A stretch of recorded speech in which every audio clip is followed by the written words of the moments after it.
খুবই ভালো লাগছে। আই অলওয়েজ সে মেরিল প্রথম আলো পুরস্কার কিংবা তারকা জরিপ যেটাই ছিল, সবসময় আর্টিস্টদেরকে সেলিব্রেট করেছে, সবসময় প্রতিটা আর্টিস্টকে মঞ্চে সেলিব্রেট করেছে, পুরো প্রোগ্রামটার মাধ্যমে সেলিব্রেট করেছে। তো I am big fan of Meril Prothom Alo তারকা জরিপ এবং মেরিল প্রথম আলো পুরস্কার। আমার খুব ভালো লাগছে যে এটা 25 বছর পার করছে। তো I am very happy and অনেক অনেক শুভেচ্ছা আমার পক্ষ থেকে। প্রথম দিকে হালিম সংকেত স্যারই কিন্তু হোস্ট করতো, সো একটা ওল্ড স্কুল ব্যাপার থাকবে। I am so excited about that, যে মাঝখানে অনেকগুলো বছর আসলে উনি করেননি, অনেক বছর পরে আবার এবছর করছেন। সো আমার মনে হয় আমরা একটা নস্টালজিক ফিলে যাব এই পুরো আজকের শোটা দেখে। I am very excited about it. It's amazing, I think it's a part of me now. যেহেতু এখানেই কাজ করছি, খুবই ভালো লাগে প্রতি বছর আসতে, এবং এতদিন ধরে হচ্ছে, সো এটা তো খুব ভালো লাগছে। আসলে আমরা সারা বছর কষ্ট করে কাজ করি, যখন আমাদের কাজ নমিনেশনে আসে বা যে কোনো আর্টিস্ট অ্যাওয়ার্ড পায় না কেন, এটাই হচ্ছে অনেক বড় একটা ইন্সপিরেশন, যাতে আমরা আরও অনেক কষ্ট করে কাজ করতে পারি। এটার জন্য আমাদেরকে ইন্সপায়ার করা হয়। আই থিঙ্ক সবার কাজকেই নোটিস করা উচিত, সবাই কষ্ট করে এবং সবাইকে স্বীকৃতি দেওয়া উচিত।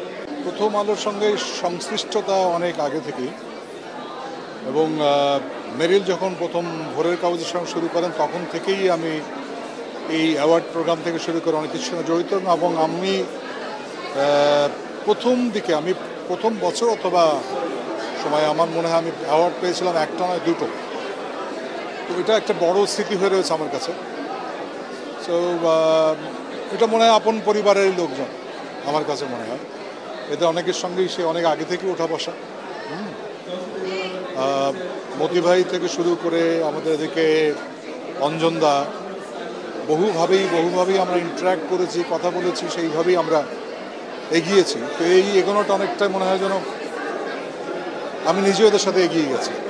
খুবই ভালো লাগছে, কারণ আমি জানি এখানে আজকে অনেক প্রথিতযশা আমাদের দেশের অনেক স্বনামধন্য শিল্পীদেরকে আমি দেখতে পাবো, অনেক বয়োজ্যেষ্ঠ যাদেরকে আমি ছোটোবেলা থেকে দেখে আসছি পর্দার সামনে। এই জন্য আমি খুব এক্সাইটেড। পুরস্কার সবসময় তো একটা ভালো লাগার বিষয়, তো নমিনেটেড হওয়া এটাও তো একটা বড় পুরস্কার। সবাই দাবিয়ে বেড়াচ্ছে, আপনি দেখেন আমাদের দেশে যে নতুন নতুন কাজগুলো রিলিজ হচ্ছে, সেটা সিনেমাও হোক, ওয়েব সিরিজ হোক, ওয়েব ফিল্ম হোক, যেটাই হোক, আপনি দেখেন কন্টেন্টগুলো খুবই চমৎকার। মানে আস্তে আস্তে এত সুন্দর জায়গার মধ্যে আমরা যাচ্ছি, আমরা খুবই আশাবাদী। আমরা এখন বিশ্বব্যাপী আমাদের কাজগুলো যাচ্ছে, এটা একটা অনেক অনেক বড় পাওয়া আমাদের জন্য। দুটো বিষয়, একটা হচ্ছে মেরিল, একটা হচ্ছে প্রথম আলো। এই দুটো বিষয়ের সাথে, এই দুটো বড় বিষয়ের সাথে আমাদের সম্পর্কটা অনেক আগের, অনেক নিবিড়।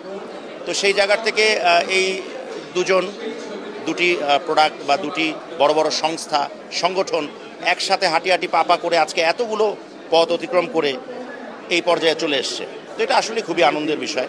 এবং এদের যে বন্ধুত্ব, এই বন্ধুত্বটাও একটা নিদর্শন।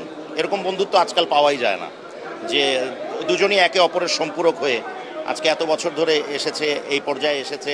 25টি বছর রজত জয়ন্তী যেটাকে আমরা বলছি, এত বড় আয়োজন করে আজকে এইটা উদযাপন হচ্ছে।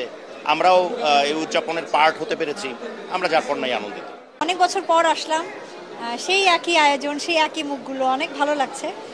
আর মেরিল প্রথম আলো পুরস্কারের রজত জয়ন্তী, তো আমার পক্ষ থেকে প্রাণ ঢালা অভিনন্দন, শুভেচ্ছা। আর এটা আমিও পেয়েছি, ফরচুনেটলি আমি অ্যাওয়ার্ড পেয়েছি। তো আমার এটা একটা অংশ নিজে যখন মনে করি তখন ভীষণ ভালো লাগে, গর্ববোধ হয় সত্যি।